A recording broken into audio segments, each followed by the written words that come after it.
Oke, bismillahirrahmanirrahim. Amin. Assalamualaikum warahmatullahi wabarakatuh. Waalaikumsalam warahmatullahi wabarakatuh. Kami dari kelompok 2 akan menjelaskan vulkanistik. Nah, sebelum itu saya akan memperkenalkan diri. Nama saya Shinta Aura. Saya sebagai moderator sekaligus pembawa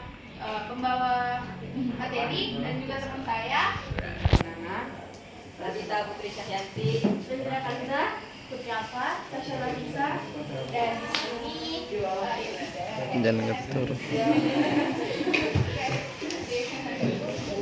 Oke, nah sebelum masuk pada materi vulkanistik, saya akan membahas sedikit apa saja sih vulkanistik. Bagi kalian ada mungkin gambaran apa sih vulkanistik itu? Berikan satu gambaran. Apakah ada yang memberikan satu gambaran apa itu vulkanistik? Perhatikan. Kegiatan mengandung api. Nah, dari jawaban kalian itu sangat betul sekali. Nah, vulkanistik itu merupakan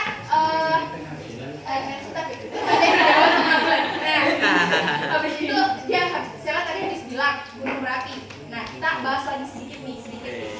Gunung berapi di Indonesia memiliki 125 gunung berapi. Nah, sedangkan di dunia memiliki 500 gunung berapi, dan diperkirakan Indonesia memiliki 25% gunung berapi.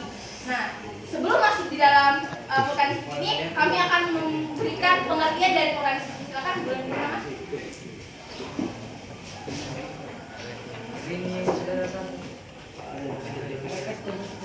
Assalamualaikum warahmatullahi wabarakatuh. Waalaikumsalam warahmatullahi wabarakatuh. Di sini saya akan membacakan pengertian dari vulkanisme.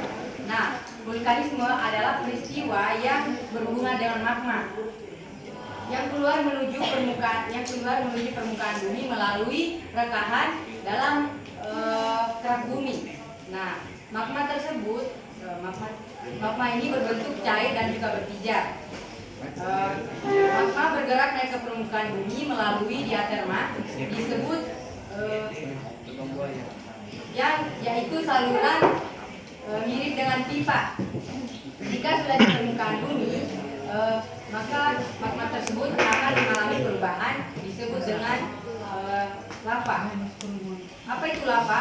Lava adalah lelahan batu pijar yang mengalir keluar dari dalam bumi melalui kawah gunung berapi atau melalui celah yang kemudian membeku menjadi batuan beku yang bentuknya bermacam-macam, yaitu lava pijar.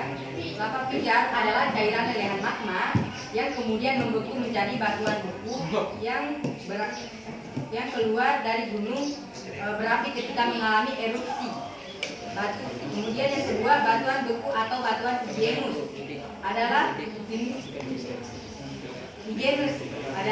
batuan yang terbentuk dari magma yang mendingin dan mengeras. Yang kedua itu piroklastik. Batuan piroklastik adalah batuan klasik yang terbentuk dari material vulkanik. Ketika batuan vulkanik dikirim dan diolah kembali melalui proses mekanik seperti dengan air atau angin. Nah, batuan tersebut disebut vulkanik klasik. Batuan klasik terdiri dari fragmen, kemudian asal dan juga kelas. Yang ketiga, gas vulkanik. Gas vulkanik adalah gas-gas yang dikeluarkan saat terjadi gunung meletus. Dan yang terjadi letusan gunung berapi yang dikeluarkan antara lain CO2, kemudian H2S, SO2 dan NO2 yang membahayakan manusia. Gas gunung api yang berkonsentrasi di atas ambang batas bersifat racun sehingga dapat melemaskan bahkan bisa menewaskan manusia dan binatang-binatang yang ada di sekitar. Kemudian selanjutnya akan dibacakan oleh Nandira.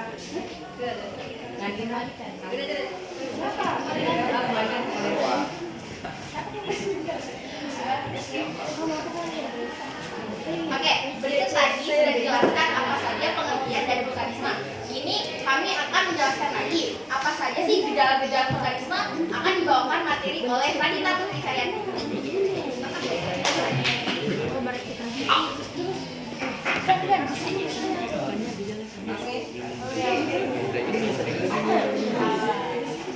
Jadi saya sini akan membacakan gejala-gejala vulkanisme. Faktor utama pada gejala vulkanisme ini adalah magma. Karena aktivitas magma itu beragam, maka dapat menimbulkan gejala vulkanisme yang beragam. Seperti erupsinya, bentuk gunung api, dan aktivitasnya berikut gejala-gejala. 1. Gejala vulkanisme gunung api yang akan meletus. Pertama itu gejalanya sering terjadi gempa, banyak sumber air yang mengering, peningkatan temperatur di sekitar kawah, terdengar gemuruh dari dalam gunung, hewan-hewan puncak gunung keluar dari gunung. Yang kedua, gejala pasca vulkanisme setelah gunung api meletus. Yang pertama itu munculnya sumber air panas atau geyser. Yang kedua, munculnya sumber gas atau ekvasi seperti belerang. Yang ketiga, munculnya sumber air yang mengandung mineral seperti belerang atau sulfur. Sekian dari saya, terima kasih. Saya kembalikan kepada Sisa.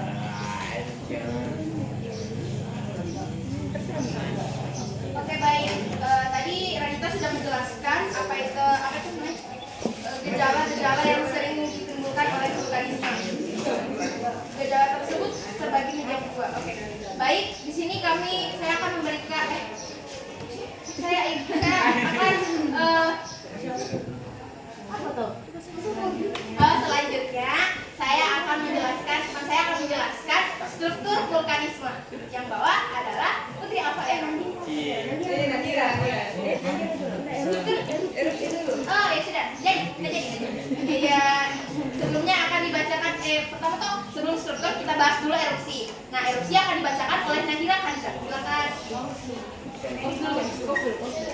Baiklah, di sini saya akan menjelaskan apa itu erupsi tsunami. Ini adalah proses di mana magma yang berada di dalam perut bumi atau dengan kata lain erupsi terjadi ketika gunung api meletus. Erupsi ini memiliki dua jenis, yaitu ada ledakan dan juga lelehan, yaitu eksplosif.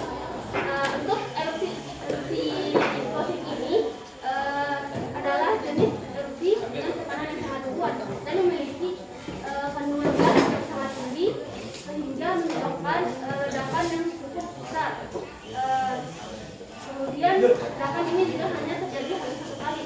Contohnya seperti yang terjadi pada gunung Lamongan dan gunung Dieng.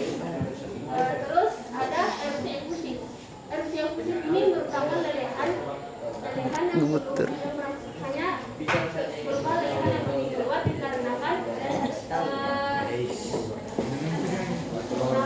magma yang berada di dalam perut itu berbuat basah dan juga tekanan gasnya yang kecil, sehingga tipe ini hanya tidak mengeluarkan ledakan yang dahsyat. Terima kasih, saya akan berikan kepada Cinta.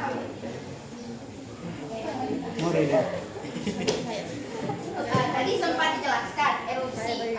Jadi saya mau menggambarkan sedikit, kan di papan tidak ada gambaran dari erupsi ini. Jadi erupsi dari eksplosif.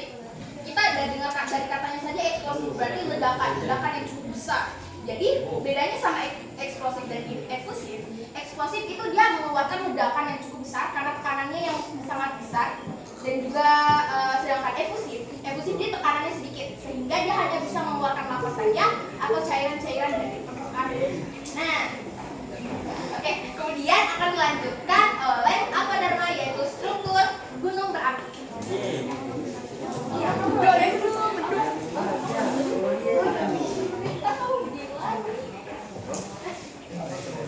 Baik, terima kasih perhatiannya. Nah, kita mengetahui bahwa magma itu memiliki sebenarnya yang membuat sifatnya menjadi mengendap ke atas permukaan. Namun pengendapan itu dia selamanya bisa terjadi. Ada yang gagal dan ada yang tidak. Nah, sebetulnya kita magma yang berada dalam bumi ini mengendap ke atas dan kemudian dapat berhasil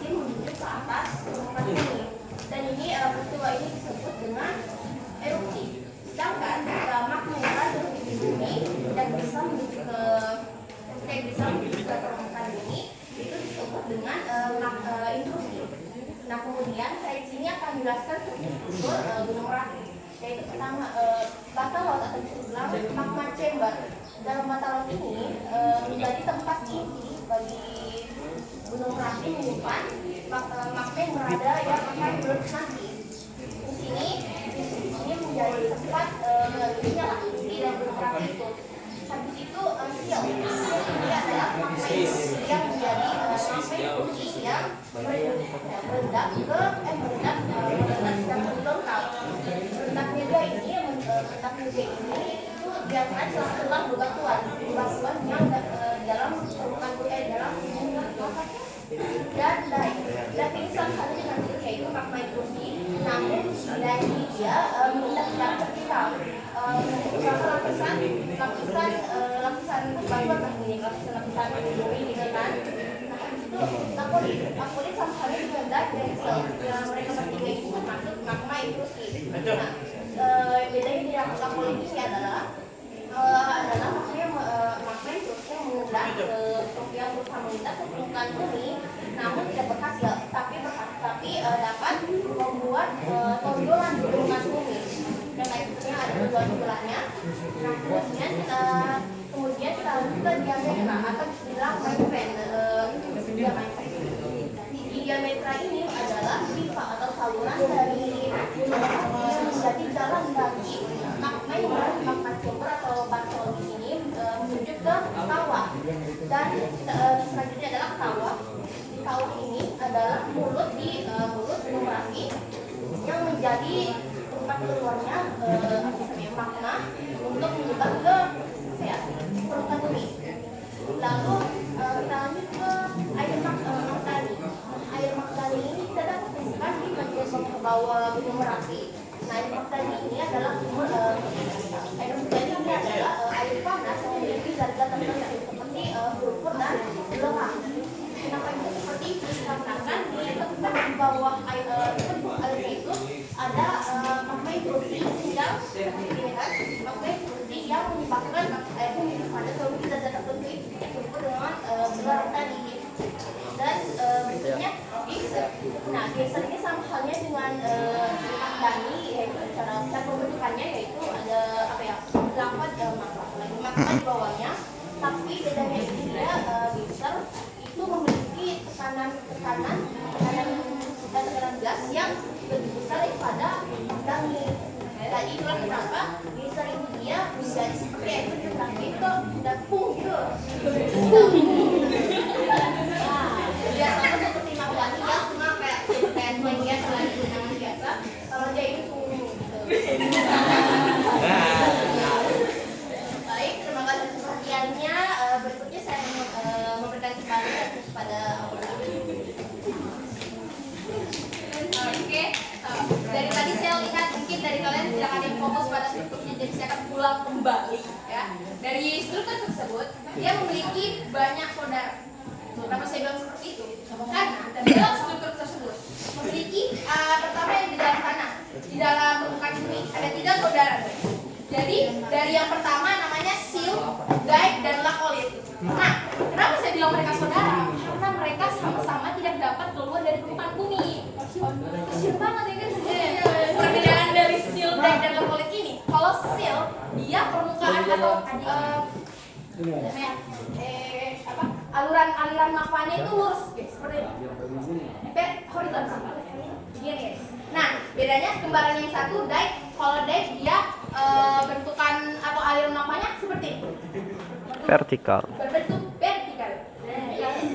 Nah, bedanya lagi sama lakolit. Beda lagi. Kalau misalnya lakolit dia seperti ini. Dia ada cembung, guys, bagian atasnya. Nah, cembungnya ini tadi kan sudah cembung seperti ini. Nah, jika seperti itu tidak menutup kemungkinan juga bahwa gunung berapi itu tidak akan bisa keluar dari permukaan bumi, karena kita habis melihat dari kejadian tahun berapa? Tahu Gunung Merapi pernah terjadi ledakan. Nah, setelah terjadi ledakan, terjadi lagi ledakan lain. Nah, itulah kenapa ada yang namanya ekstrusif dan intrusif. Nah, kalau intrusif itu tidak menutup kemungkinan dia akan keluar karena ya gitu, karena tidak ada tekanan karena intrusif dia tekanannya sedikit, sedangkan ekstrusif dia tekanannya besar.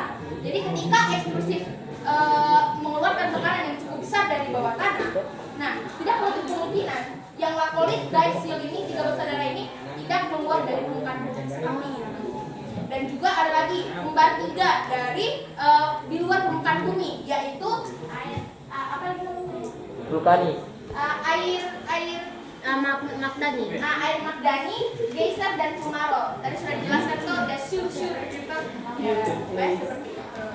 Baik, di sini saya akan memberikan lanjutan lagi kepada Tasya. Tasya akan menjelaskan bentuk dari gunung berapi. Silakan.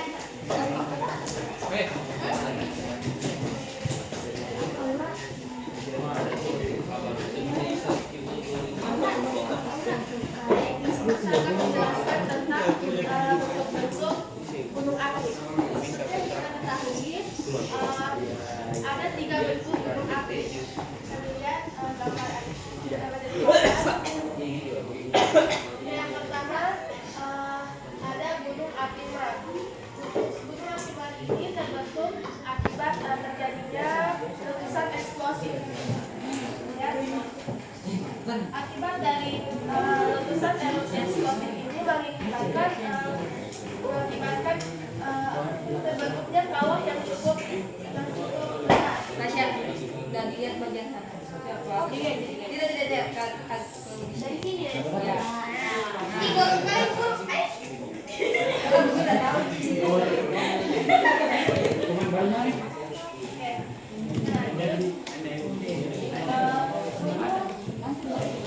jenis gunung api Merapi ini yang sering ditemukan di Indonesia yaitu Gunung Lamongan dan Gunung Dieng. Yang kedua adalah gunung api Perisai. Gunung api Perisai ini bentuknya relatif datar. Seperti yang digambar. Jenis gunung api Perisai ini terbentuk karena adanya erupsi lelehan dari efusif.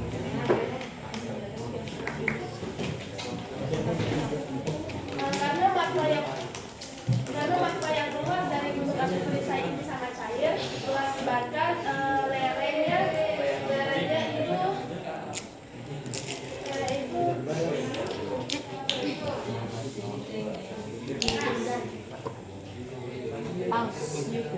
itu menjadi landai dan bentuk dasarnya itu relatif luas. Gunung api Perisai ini, jenis gunung api Perisai ini tidak ada di Indonesia, melainkan hanya ada di luar negeri, yaitu di Hawaii. Oh.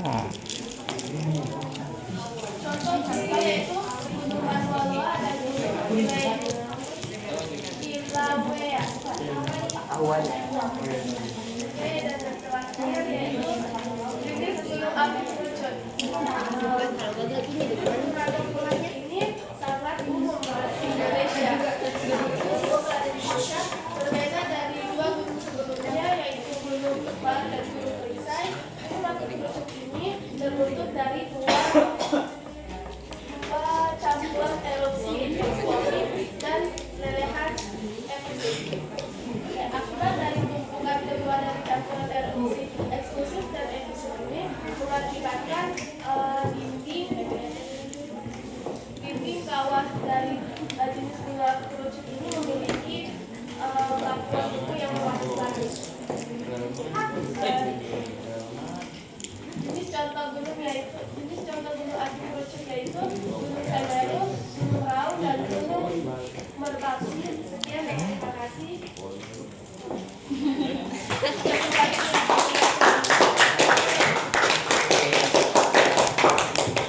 Kasih meletus gunungnya. Pokoknya dari yang kita berarti Oke, di sini tadi sudah dijelaskan bentuk-bentuk dari gunung berapi. Nah, kemudian saya akan membacakan materi tersebut dari tingkatan aktivitas gunung berapi. Tingkatan aktivitas gunung berapi terbagi menjadi 4 bagian. Yang pertama level 1.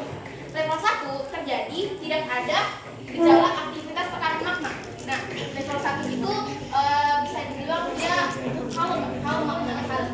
Nah, kemudian level 2 itu sudah mulai waspada karena bisa dibilang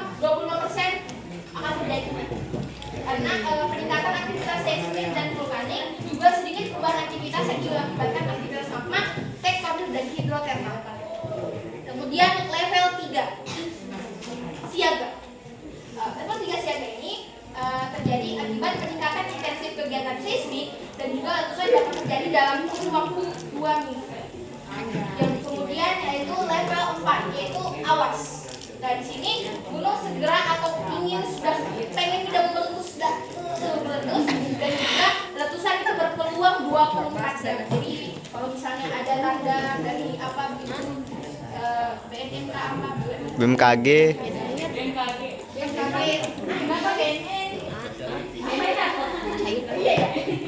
Nah pokoknya sudah ada terjadi misalnya di wilayah Sulawesi Tenggara waspada lari kemana? Lari ke Susel. Oke, yang kemudian yang ke berapa nih? Ya habis setelah ini saya akan menjelaskan faktor terjadinya gunung berapi. Ini sebenarnya harusnya bagian pertama, tapi apa enggak? Jadi faktor vulkanisme terjadi akibat peristiwa alam. Peristiwa vulkanisme ini dapat terjadi karena adanya aktivitas magma yang ada di dalam lapisan litosfer bumi sehingga akan keluar menuju ke permukaan bumi. Vulkanisme ini sebenarnya merupakan salah satu bentuk gejala tanda endogen, yakni tenaga yang berasal dari dalam perut bumi. Selain vulkanisme, bentuk dari endogen yang lainnya adalah gempa bumi dan juga tektonisme. Nah, seperti itu faktor dari vulkanisme. Kemudian saya akan membacakan dampak dari vulkanisme. Banyak yang dari kalian berpikir bahwa itu vulkanisme gunung Merapi itu negatif saja, nggak ada positifnya. Pokoknya itu memakan korban jiwa banyak, nggak ada positifnya. Tidak guys, salah kalian, salah. Itu dampak positifnya itu banyak, tapi memang ya tidak bisa dibandingkan dengan harga nyawa seseorang. Karena memang nyawa sebenarnya negatif sih, tapi positifnya ada. Gitu. Dampak positifnya itu iya, yang pertama itu untuk menyuburkan tanah atau dia lahan pertanian, terutama di sekitar atau di lereng pegunungan akibat tumpukan debu vulkanik yang terjadi pada saat erupsi. Yang kedua, hasilkan berbagai jenis batuan yang bisa jadi bahan galian industri, misalnya andesit, basalt dan granit. Yang ketiga, membentuk mineral logam dan non logam yang bernilai tinggi seperti emas, baja, dan melera. Dan juga last but not least bisa juga menjadi tempat wisata dan juga bisa menjadi sumber tenaga listrik geothermal dan lain-lain hal. Nah, dampak negatifnya banyak. Dampak negatif vulkanisme adalah mendatangkan bencana yang besar. Misalnya letusan gunung api yang menimbulkan awan panas dan lava pijar yang membara, sehingga dapat menghanguskan pemukiman dan juga bahkan menimbulkan korban jiwa. Seperti itu. Nah, oke, materi kami sudah selesai, tapi ada sebelum itu kami setelah membuat apa namanya? Gunung. Gunung apa? Niat ke gunung berapi. Nah, niat gunung berapi. Lanjut. Sore.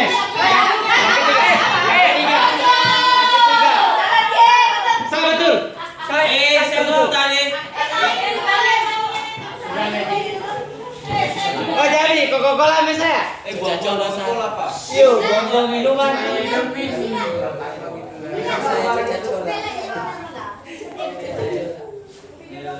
Ah, ih meletus ya? Ih meletus Pak.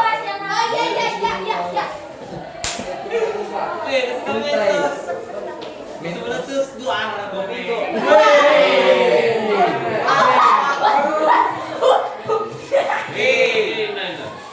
Aura gunung apa? Sebelum korang buka toko. Aura gunung apa ini Aura? Aura gunung apa ini? Gunung apa? Gunung apa dulu yang bersama? Aneh nih. Gunung anu, Gunung Semeru. Bisa ngomong bener kan?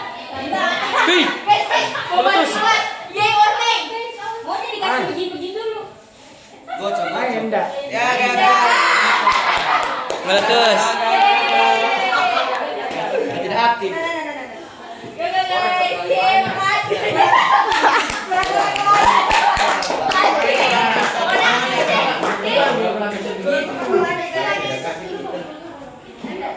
Nggak dikocok, Pak.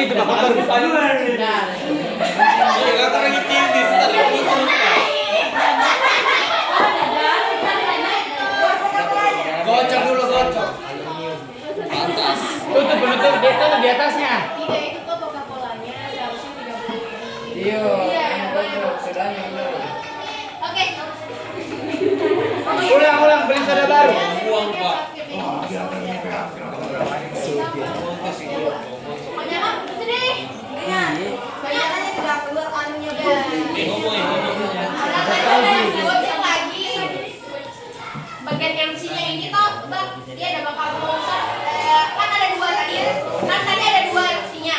Nah, dua MC itu ada satu ada satu yang meledak. Rencananya tadi Meledak. saya meledak ke benar. Jangan dua-duanya ya, kayak. Berarti dia mau masuk di mana? Yang pertama. Masih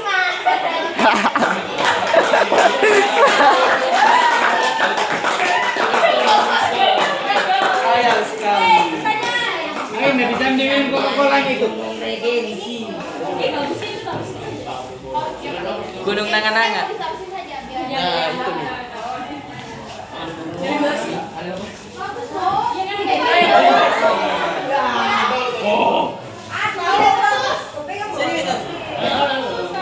Bisa sampai di kita.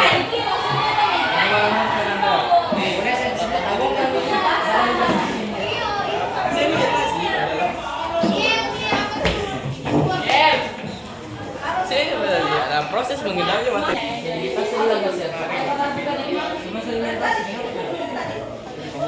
Baru kali ini kita merasakan kesedihan kepada Gunung Merapi yang tidak Oke. Dari materi tersebut kita sudah menyelesaikan. Sabar, Kadisti. Nah, wah. Oke, kami membuka sesi tanya jawab.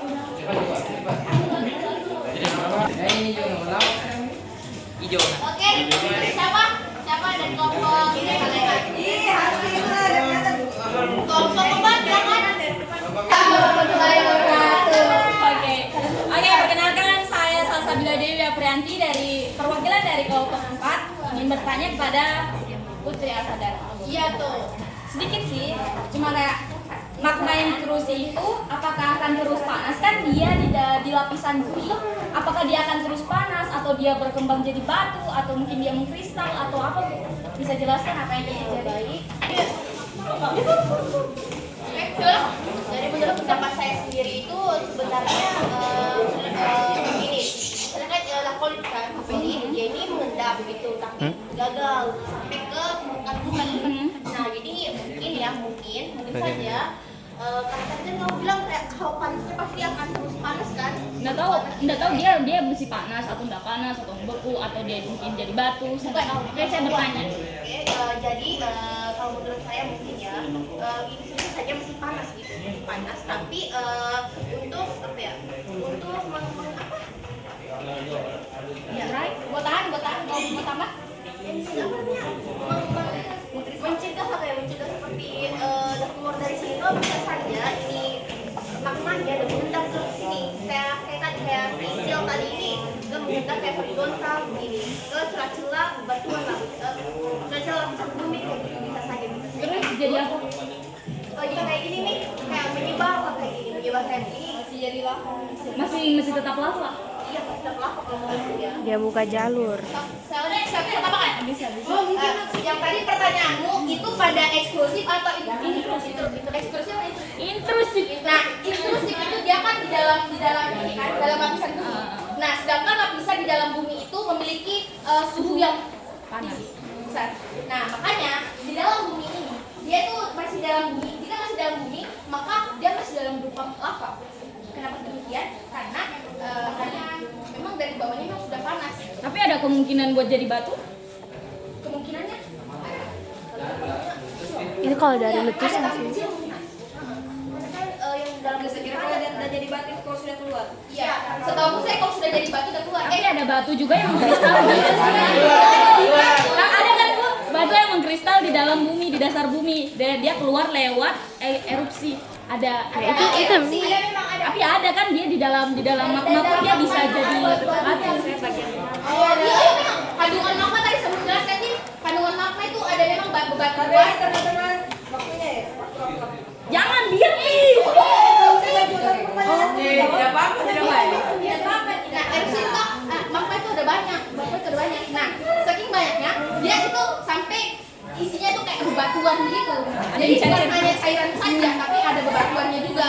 Nah, sedangkan kalau misalnya dia keluar dari sini, dia bisa saja keluarnya dalam bentuk gas vulkanik, dia ada tekanan vulkan, terus juga dalam bentuk lava dan juga dalam bentuk bebatuan. Nah, terima kasih.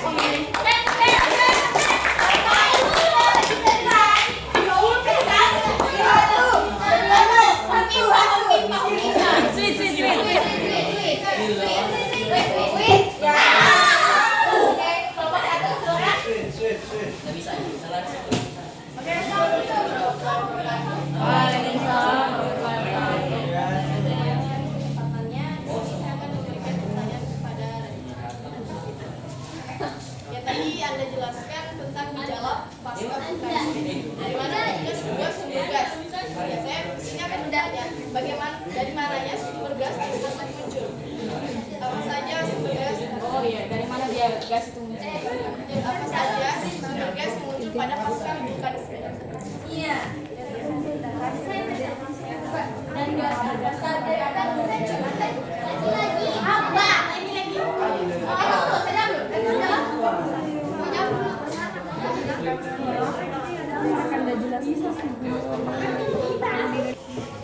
Jadi mereka ada pertanyaan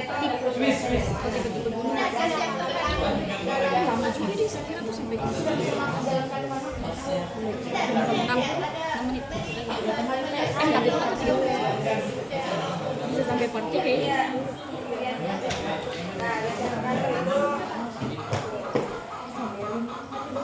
Sangat.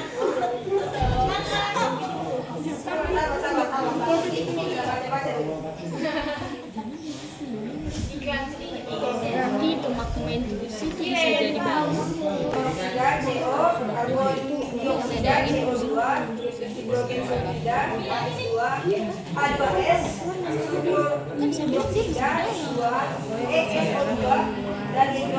Yang bisa selop yang bukan yang dari Nah, ini yang maksud dari mana asalnya? Itu dari asalnya dari bawah dasar. Itu terjadinya ada kandungan kandungannya itu yang mengakibatkan adanya dari tiga macam. Ada yang vertikal, ada yang horizontal, ada yang iya. Pokoknya gas-gas itu yang penyebab terjadinya yang terjadinya. Pokoknya bisa dibilang itu api, pokoknya kandungan dari magma lah.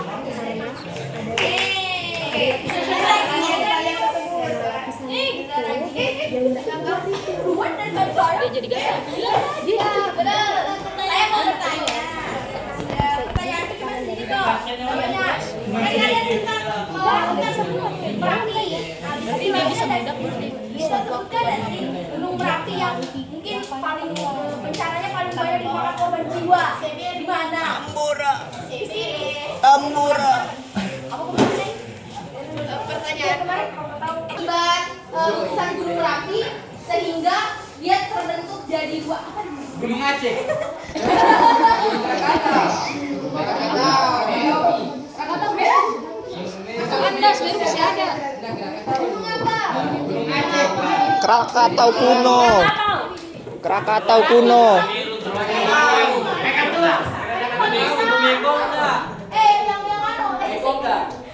Goceng. Krakatau kuno. Apa itu?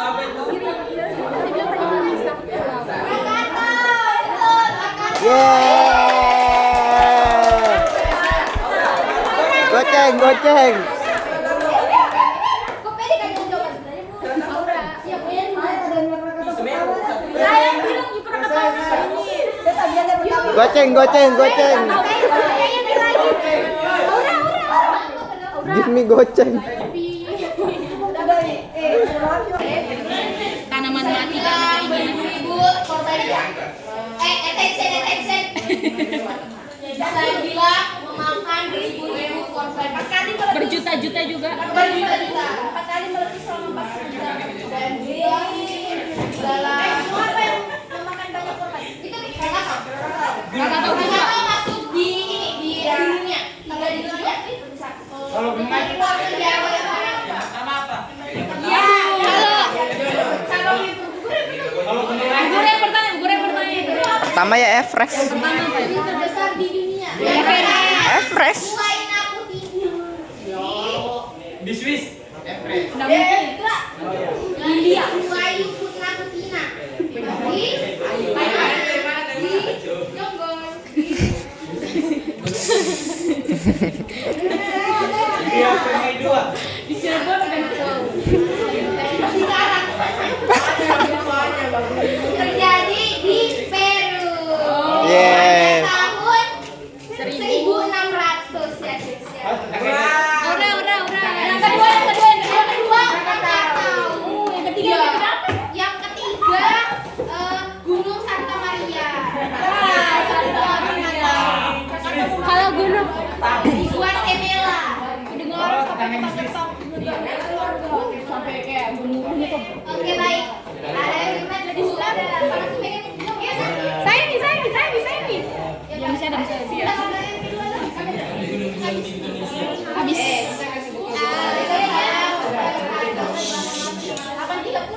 Give me goceng. Waalaikumsalam. Besok. Udah, biologi besok.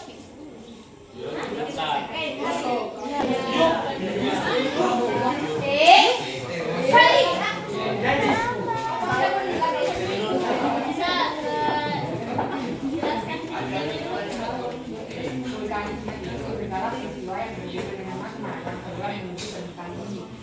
mau tanyakan di mana terjadinya vulkanisme? Di mana dan sering terjadi? Oh, gunung. Enggak maksudnya daerah kan? Ya. Oh, daerah yang paling sering terjadi ya aktivitas vulkanik.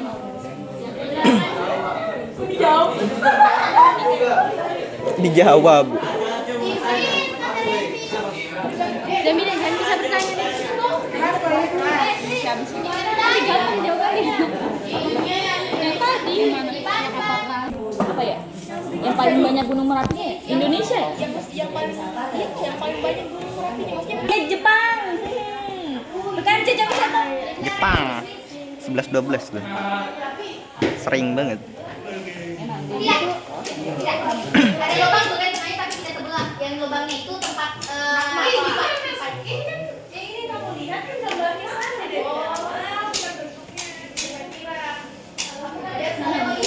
Oke,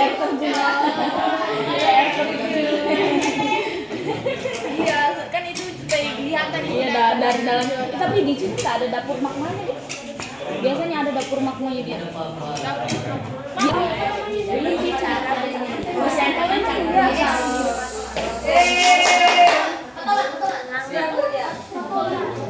Ini juga berdasarkan sonar konvergen dan yang kedua itu berdasarkan sonar tengah dan yang ketiga itu berdasarkan sonar divergen. Bisa jelaskan apa itu? Waduh. Semangat.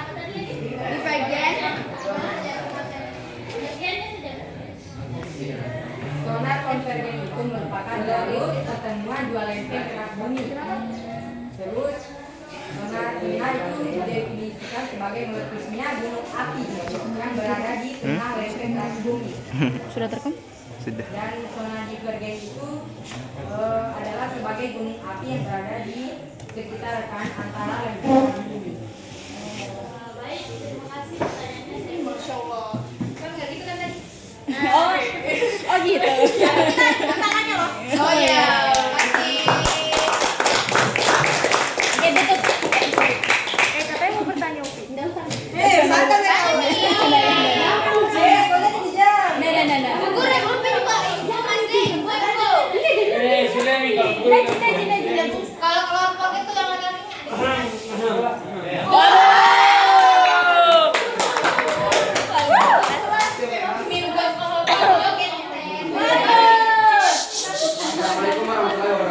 Waalaikumsalam warahmatullahi wabarakatuh.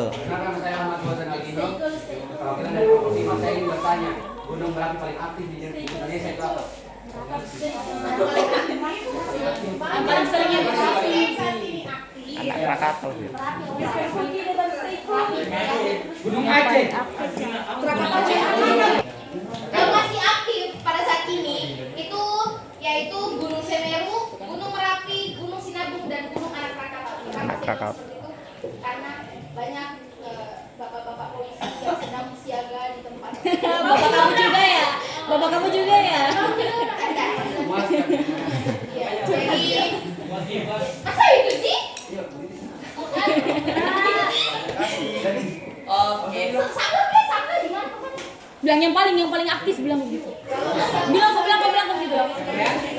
Yang lagi siaga juga. Yang paling aktif. Yang paling sering erupsi. Ya Allah. Dari tadi kita menjelaskan pernah dengar nggak?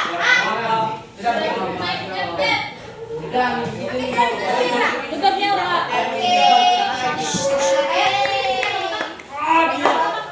Waalaikumsalam. Oke.